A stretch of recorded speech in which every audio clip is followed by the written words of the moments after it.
সুদকে তুমি শরীয়তে হালাল করতে পারবে না। আর আমি চ্যালেঞ্জ ছুড়লাম, তোমার কোন বাপের বেটা মৌলবি যদি থাকে, আমি 2 ঘন্টা স্টেজে আছি, নিয়ে এসো, সুদকে যদি হালাল বলে দেয়, আল্লাহর কসম আমি আর জীবনে সমাজের বুকে কথা রাখবো।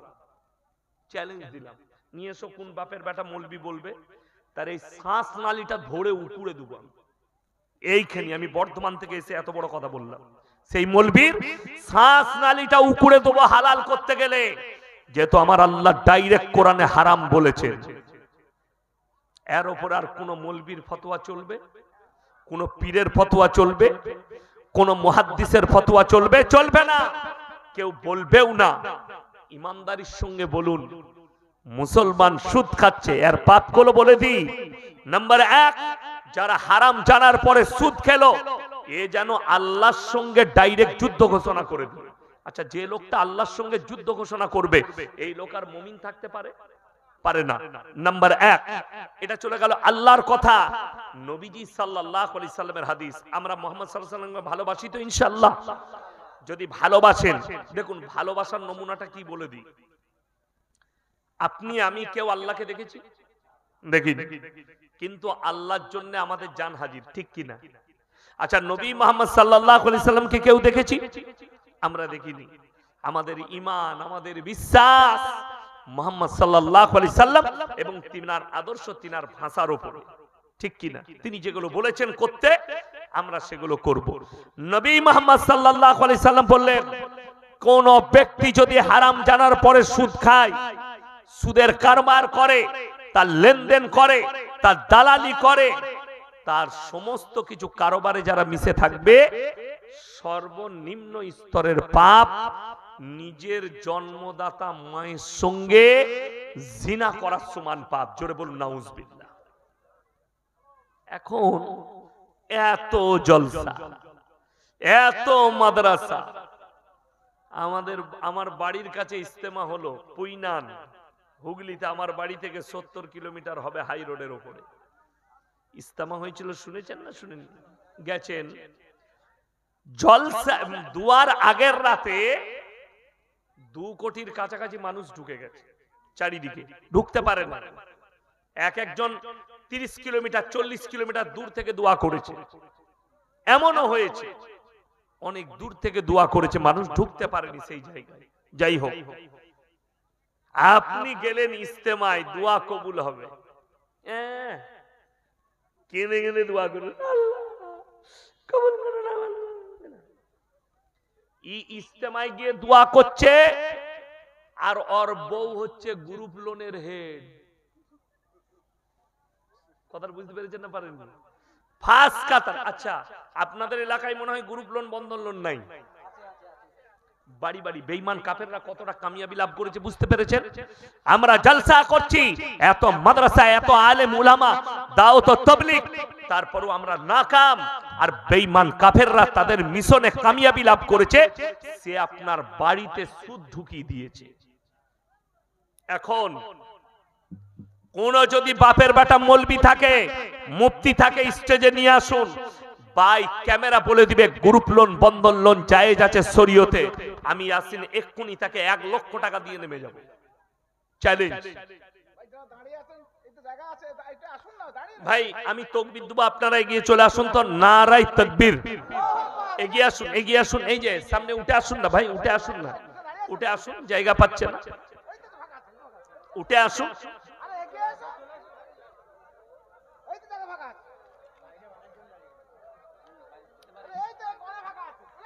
আরে ভাই, এখানে কোণে অনেক জায়গা ফাঁকা আছে, চলে আসুন, চলে আসুন। মাশাআল্লাহ, তাড়াতাড়ি আসুন।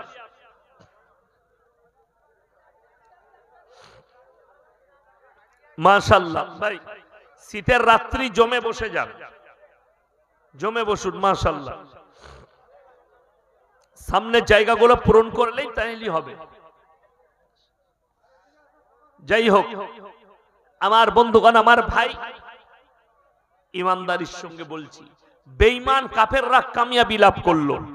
এরপর অনেকে বলবেন যে এই যে বন্ধন লোন, গ্রুপ লোন, এর দ্বারা কি কি ক্ষতি আছে? নাম্বার 1, মায়েরা যদি গ্রুপ লোন করেন, বন্ধন লোন করেন, সুদের কারবার করছেন, অর্থাৎ আপনার ইবাদতটা বৃথা যাবে, ইবাদত করে কিচ্ছু লাভ হবে না। কথাটা বুঝতে পেরেছেন না? পারেননি? ইবাদত ব্যর্থ চলে গেল। পাপটা কি হবে? আপনি যদি বলেন আমার স্ত্রী করছে সে পাপী, না, হাদিসে আছে নবীজি বললেন দায়ুস জান্নাতে প্রবেশ করবে না। দায়ুস কে? ওই ব্যক্তি যার বিবি, যার বিটি, যার মা, যার বোন বেপর্দা ভাবে রাস্তায় ঘুরে বেড়ায়, বেপর্দা ভাবে মরদের সঙ্গে মিলামিশা করে, তারা উদাসীন, তাদের মধ্যে ইসলামের কোনো চিহ্ন নেই, তারাই হচ্ছে দায়ুস। একটা নারী একা জাহান্নামে যাবে না, সে তার বাপকে নিবে, তার ভাইকে নিবে, তার বেটাকে নিবে, তার স্বামীকে নিবে, দিয়ে জাহান্নামে ঢুকবে। সে তো আল্লাহকে সাক্ষী দেবে, এটা আমার স্বামী জীবনে আমাকে বলেনি এটা হারাম। আমার বন্ধুগণ আমাকে কালকে বলছিল সুর করে বক্তব্য দেন। আমি যদি ইচ্ছা 3 ঘন্টা সুর দিয়ে বক্তব্য দেব। আমাদের সব কিছু শেষ হয়ে গেল কোথায় জানেন? এই সুর দিতে গিয়ে। সুরে জলসা শেষ। বুঝলি কি হুজুর? বুঝি না কিছু, খালি হুজুরের গলাটা ভালো ছিল, দিয়ে সময় শেষ হয়ে গেল, ধ্বংস। ওই জন্য আমার ভাই, আমি যে বয়ানটা করছি, আজকে কথা রাখছি, সেনসিটিভ আলোচনা করছি, দিলের কান দিয়ে শুনেন। আপনার আমার ঈমান ধ্বংস করার জন্য এই মোবাইলে খালি মুসলিমদের ঈমান ধ্বংস করার জন্য 17,000 সাইট খুলেছে বেঈমান কাফের ইহুদিরা। কত হাজার বললাম? 17,000। প্রত্যেকটা সাইডে নোংরা ভিডিও, নোংরা ছবি, পর্নো ছবি এবং আপনাকে ব্যভিচারের দাওয়াত দিচ্ছে। দেখবেন মাঝে মাঝে ফেসবুক চালাতে চালাতে দেখবেন ডাউনলোড করুন, ফ্রি সেক্স করুন, মোবাইলে আসছে। আমাদের মতো মৌলবি আমি তো ঘেটে দেখছি, সেখানে আসছে। এরপর একটা যুবক দেখলে, ওরে বাপরে, ফ্রি মেয়েরা ছবি দেখাবে, ফ্রি মেয়েরা বডি দেখাবে, দে ডিলিট, ডাউনলোড করে দে। এরপরে তার ঈমান ধ্বংস হতে শুরু হলো। বিবাহের আগে বহু মুসলিম যুবক তাদের যৌবনকে ধ্বংস করে দিচ্ছে। বেঈমান কাফেররা জাল বিছিয়েছে, আমরা সেই জালে ফেঁসে গেছি। একটা ছেলে টোটো চালায়, টোটো প্রত্যেক দিন 1,000 টাকা রোজগার করে, মাসে কত হলো? 30,000। 5,000 টাকা বাদ দিয়ে দেন, রইল 25,000। আপনার মসজিদের ইমামের বেতন কত? 5,000। আমি বলছি 8,000ই ধরুন, 8,000 ধরছি, 10,000 টাকা ধরুন। আমি আপনার কথাই 10ই ধরলাম। তাহলে টোটোওয়ালার বেশি না ইমামের বেশি? টোটোওয়ালার বেশি। তাহলে একজন কি বলছে জানেন? মৌলী সাহেব, আপনাদের টাকায় না অনেক বরকত। আমি বললাম তুমি কত টাকা ইনকাম করো? আমি মাসে 50,000 করি। আমি বললাম মাসে 12,000 টাকা বেতন পাই, তো আমারটাই যদি বরকত হয় তো তুই প্রতি মাসে আমারটা লে আর তোর মালটা আমাকে দে। কথাটা বুঝতে পারেননি? বরকত ওটাই নয়, বরকত ওটাই নয়। ভেবে দেখুন, একটা ইমাম 10,000 বেতন পাচ্ছে, তার বউকে গ্রুপ লোন আর বন্ধন লোন করতে হয়নি। আপনি মাসে 25,000 টাকা রোজগার করছেন, 20,000 রোজগার করছেন, তারপরও আপনার বউকে গ্রুপ লোন আর বন্ধন লোন করতে হচ্ছে। তার মানে ব্যর্থতাটা কোথায় জানেন? আপনার বাড়িতে না দিন আছে, না ইসলামের চর্চা আছে, না নামাজ আছে, না পর্দা আছে, না রোজা আছে। আপনি খালি নামে মুসলমান। যদি বলেন হুজুর তাইলে ইমামের 10,000-এর বরকতটা কোথায়? আল্লাহ নবী সাল্লাল্লাহু আলাইহি সাল্লামের হাদিস, যারা আল্লাহর রাস্তায় দ্বীনের পথে থাকবে, আল্লাহ মৃত্যুকাল পর্যন্ত তাদেরকে ইজ্জতের রুজি দান করবেন। জোরে বলুন সুবহানাল্লাহ। আল্লাহর রাস্তায় দিনের পথে থাকার কারণে আল্লাহ ইজ্জতের রুজি দিবেন। যে সমস্ত ভাইরা সুদের কারবার করেন, যে মায়েরা গ্রুপ লোন নিয়েছে ফেলেছেন, না জানতে অনুরোধ করব টাকা মিটিয়ে দাও আর ইস্তেগফার করে ওই জায়গা থেকে ফিরে এসো। যদি মনে হয় আমার সংসার কি করে চলবে, তাইলে তুমি আল্লাহকে বিশ্বাস করো না। ভেবে দেখুন, যারা মনে করেন আমি ইনকাম করলে শুধু খেতে পাবো, তাহলে ভেবে দেখুন তো, জানেন পৃথিবীতে মানুষই এমন একটা প্রাণী, মানুষই এমন একটা আল্লাহর মখলুক যাকে পরিশ্রম করে খানা খেতে হয়। ফজরের নামাজ পড়ে গাছতলায় বসুন, গাছের নিচে বসে গাছে তাকিয়ে দেখুন, পাখিরা কিচির মিচির করে, তাদেরকে না ইনকাম করতে হয় না কিছু করতে হয়, আল্লাহ বিনা পরিশ্রমে তাদেরকে রুজি দান করে। জোরে বলুন সুবহানাল্লাহ। শুধু তাই নয়, আপনার বাড়ি থেকে কাছে সমুদ্র, একবার দরিয়ার কিনারায় গিয়ে দাঁড়িয়ে ভাবতে থাকুন, এই দরিয়ার মধ্যে কি আছে। পৃথিবীর ইতিহাস বলছে, বৈজ্ঞানিকরা বলছেন 3 ভাগ প্রাণী সমুদ্রের তলে আছে, 1 ভাগ স্থলে আছে, আর সব থেকে বড় প্রাণীর নাম হচ্ছে নীল তিমি। বৈজ্ঞানিকরা বলছে ওই নীল তিমি 24 ঘন্টায় 100 কুইন্টাল খাবার খায়। কে রুজি দান করে? জোরে বলুন সুবহানাল্লাহ। আল্লাহ রুজি দান করে। 3 ভাগ প্রাণীকে, একটা জঙ্গলের হাতি 24 ঘন্টায় 10 কুইন্টাল খাবার খায়, 1 টন। আমি আল্লাহ রুজি দান করি। এত প্রাণীকে সকলকে রুজি দিচ্ছি, আর তোমরা মানুষ আমার উপরে বিশ্বাস করবে না, আমি তোমাদের সৃষ্টিকর্তা। আপনি ভেবে দেখুন, কেউ ডাইনিং টেবিলে খাচ্ছে, কেউ দস্তরখানে খাচ্ছে, কেউ বাড়িতে মাটিতে বসে খাচ্ছে, কেউ ডাস্টবিনে খাচ্ছে, কেউ ভিক্ষা করে খাচ্ছে। আল্লাহ সকলকে রুজি দিচ্ছে কোনো না কোনো বাহানায়। ঠিক কি না কথা বলে? কোনো না কোনো বাহানায় আল্লাহ রুজি দিচ্ছে। নাম্বার 2, মদ, গাঁজা, হিরোইন, আফিং এগুলো হারাম না হারাম নয়? হারাম। আমি আপনাকে খেজুরি থানাতে প্রমাণ দেব, মুসলমান মদ পানও করছে, মদ বিক্রিও করছে। গাঁজা বেচার ডিজাইন জানেন? এ সব মৌলবীরা বুঝতে পারবেন, আমরা বুঝতে পারবো না। গাঁজা বেচার ডিজাইন, ভালো চায়ের দোকান যেমনি আমরা যাই, ও হুজুর এসেছে, বুঝুন আমাদেরকে বসতে দিল, এই হুজুরের লেগে গাঢ় দুধের চা কর, ভালো করে চা বানাচ্ছে। আরো 2টো যুবক এলো, বাইক নিয়ে এলো, দাঁড়ালো, ভাই 2টো চা দিবি তুই? আর 2টো দিয়ে দিস। আমরা চিন্তা করলাম 2টো চা বা 2টো দিয়ে দিস, ওই 2টো মাল কি? ওটা তো আর আমরা হুজুররা বুঝবো না, ওরা বুঝে। ওই 2টো কি? ওই 2টোই হচ্ছে গাঁজার পুড়িয়া। হারামখোর চাও বেচছে, গাঁজার পুড়িয়াও বেচছে।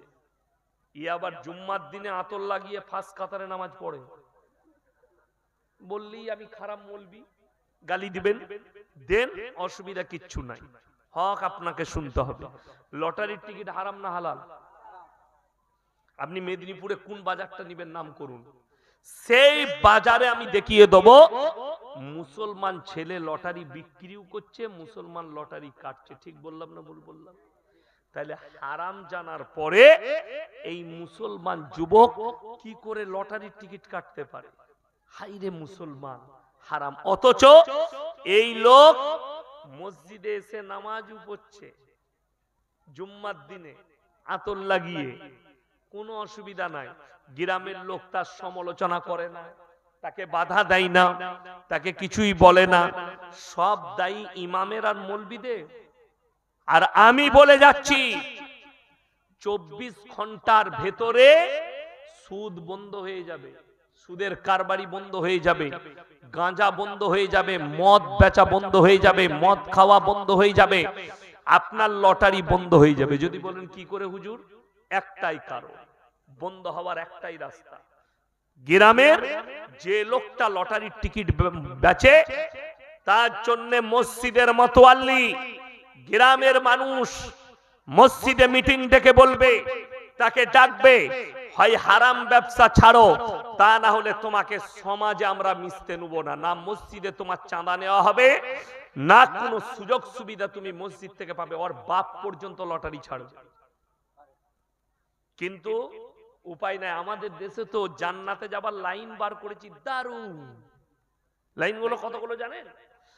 ঠিক সারা জিন্দেগি হারাম জানার পরে সুদ খাচ্ছে, সারা জিন্দেগি মদের ভাটিতে জীবন কাটিয়ে দিলে, কিন্তু দুটো লাইন, মাদ্রাসা মসজিদের জলসায় আদায় হয়, হয় না? হয় না? অনেক জায়গায় মাদ্রাসার জলসা হয়, মসজিদের জলসা হয়, সেখানে কালেকশন হয়, আদায় হয়, আদায়কারী বক্তা আলাদা থাকে, তারা সুর করে বলে, বলে না, আর মানুষ ভালোবাসে, টাকা দেয়, তাদেরকে দোষ তাদের নাই।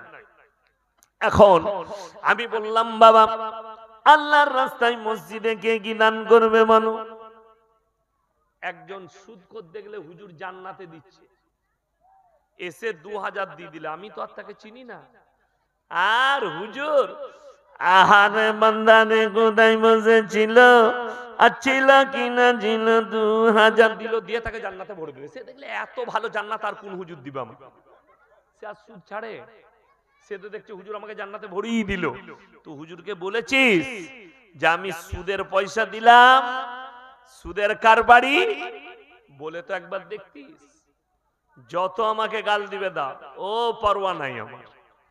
নাম্বার 2, আর একটা ভালো লাইন আছে আমাদের, যত রকমের পাপ করে মরে যাক অসুবিধা নাই, ঠিক মরে যাওয়ার পরেই খানা করে মিলাদ দিয়ে যান না।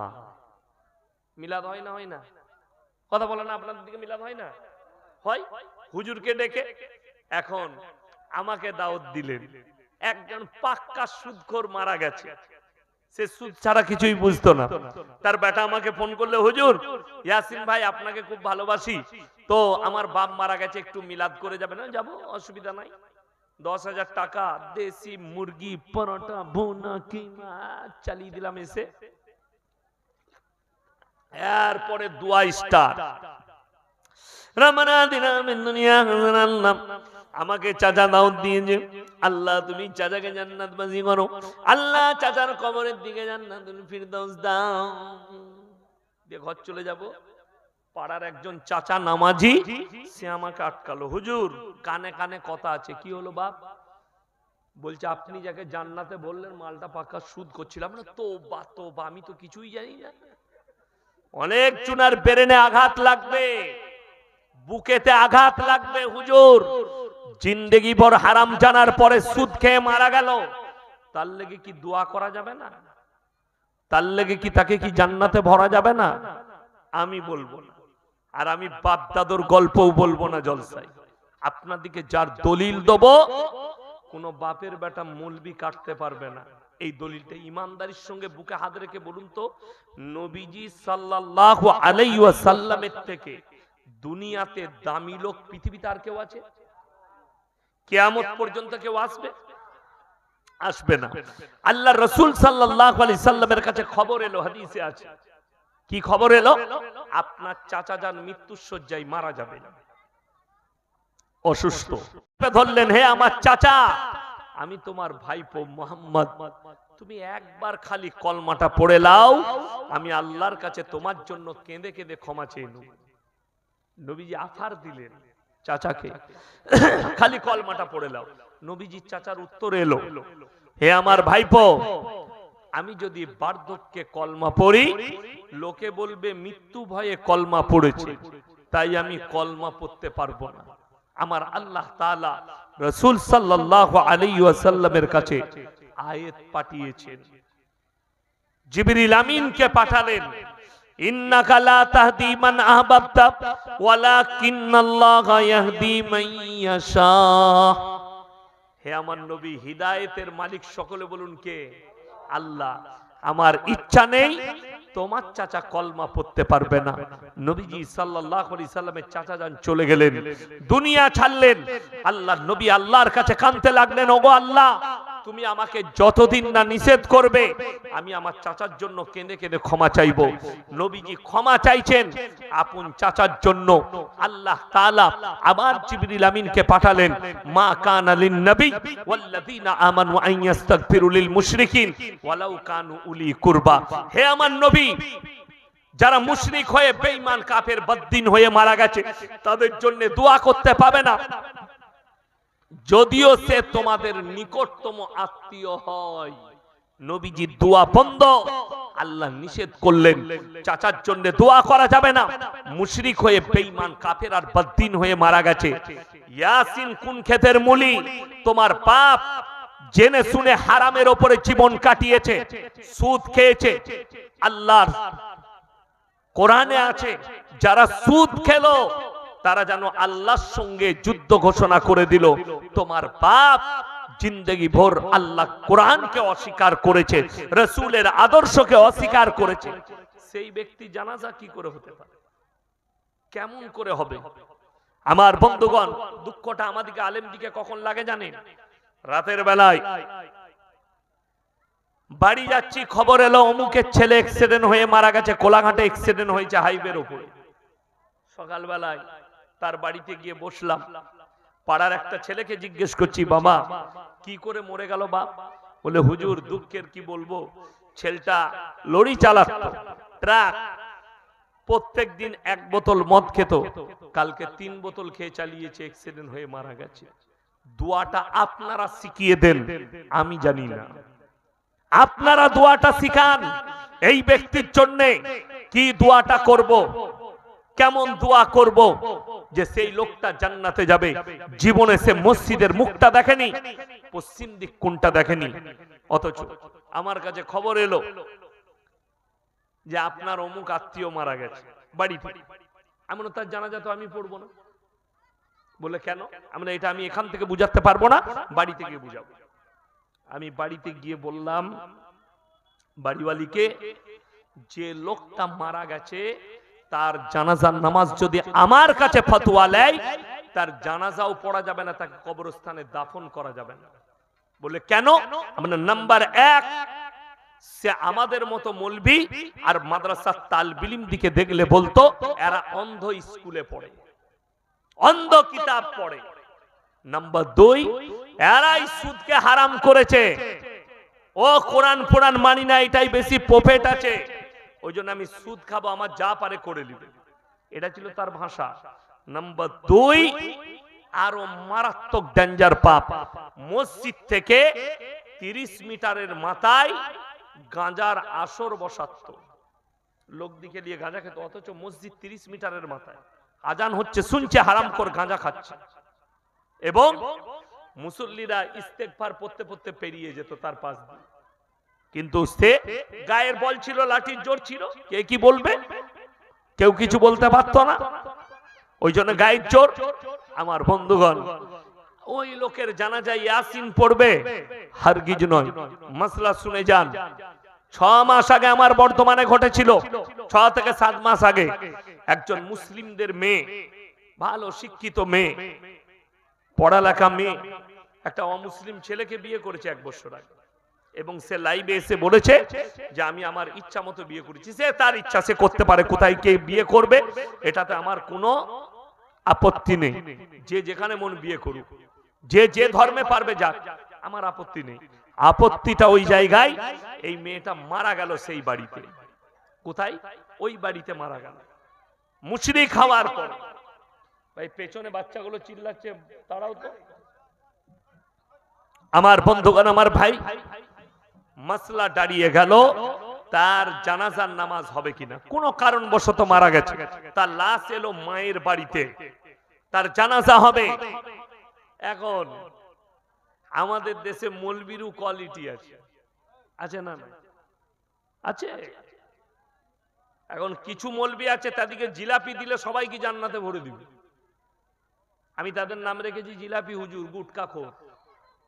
ও লোককে জান্নাতে ভরিয়ে আছে ওরা, সে জয় পাপ করে।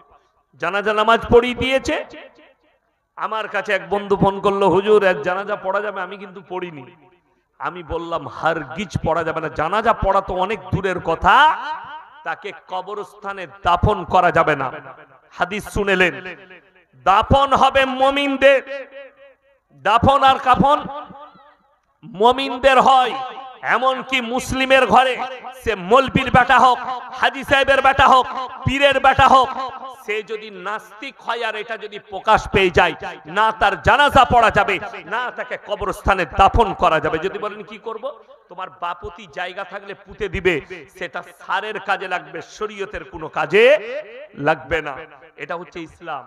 আমাদের সমাজে আজকে ইমামকে বাপের গোলাম মনে করেছে, তাই তো আমাদের দেশে নাস্তিকেরও জানাজার নামাজ হয়, নাস্তিকেরও দাফন কাফন হয়, আমাদের দেশে মুশরিকেরও জানাজা হয়।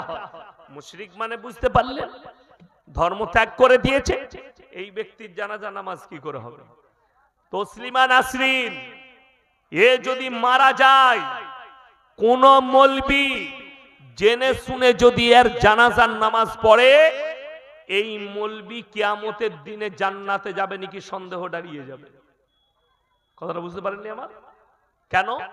সে ডাইরেক্ট আল্লাহকে গালি দিয়েছে, ডাইরেক্ট মুহাম্মদ সাল্লাল্লাহু আলাইহি সাল্লামকে গালি দিয়েছে, ডাইরেক্ট মা আয়েশা রাদিয়াল্লাহু তাআলা আনহাকে দোষারোপ করেছে, এমনকি নবীজির উপরে জিনা করার তহমত লাগিয়েছে। বলুন নাউজুবিল্লাহ, আল্লাহর নবীর উপরে। এ যদি মারা যায়, এর জানাজার নামাজ কি করে হবে? এখন আরো অনেক তথ্য আছে, এই মোবাইলে রেকর্ডিং আমি বলে দিলেই কালকে আমার নামে কেস হবে, বলে দিলে অনেক দামি দামি তথ্য আছে। যাই হোক, এই রেকর্ডিং চলছে বলে আমি ওগুলো বলবো না, পরে আলোচনা করব। যাই হোক, আমার যেটা বলার উদ্দেশ্য, আমার মুমিন ভাই, আপনি কি মনে করছেন দাজ্জাল আসবে না? আপনারা জানেন দাজ্জালের ফিতনা এসে হাজির হয়ে গেছে। আল্লাহ রাসূল সাল্লাল্লাহু আলাইহি সাল্লামের হাদিস, হে আমার সাহাবীরা, তোমরা কি করে বুঝবে যে দাজ্জাল আসার সময় হয়েছে? ইয়া রাসূলুল্লাহ, তার সিম্বলটা কি? তার যে সিম্বল আছে কি করে বুঝবো দাজ্জাল আসার সময় হয়েছে? নবীজি সাল্লাল্লাহু আলাইহি সাল্লাম বললেন, আপনার চোখ দিয়ে পানি আসবে, সেটা প্রমাণ হয়ে গেছে, প্রকাশিত হয়ে গেছে। নবীজি বললেন, যখন তোমরা দেখতে পাবে মুসলমানের কাছে হারাম জিনিসগুলো হালাল হয়ে যাচ্ছে, অবৈধগুলো বৈধ হয়ে যাচ্ছে, তখন জানবে দাজ্জাল আসার সময় হয়ে গেছে, দাজ্জালের ফিতনা এসে গেছে। এক নম্বর ফিতনার নাম হচ্ছে এআই ফিতনা। এখন অনেক শিক্ষিত জ্ঞানী গুণী তারা আমাদিকে মৌলবীদিকে কি বলে জানেন?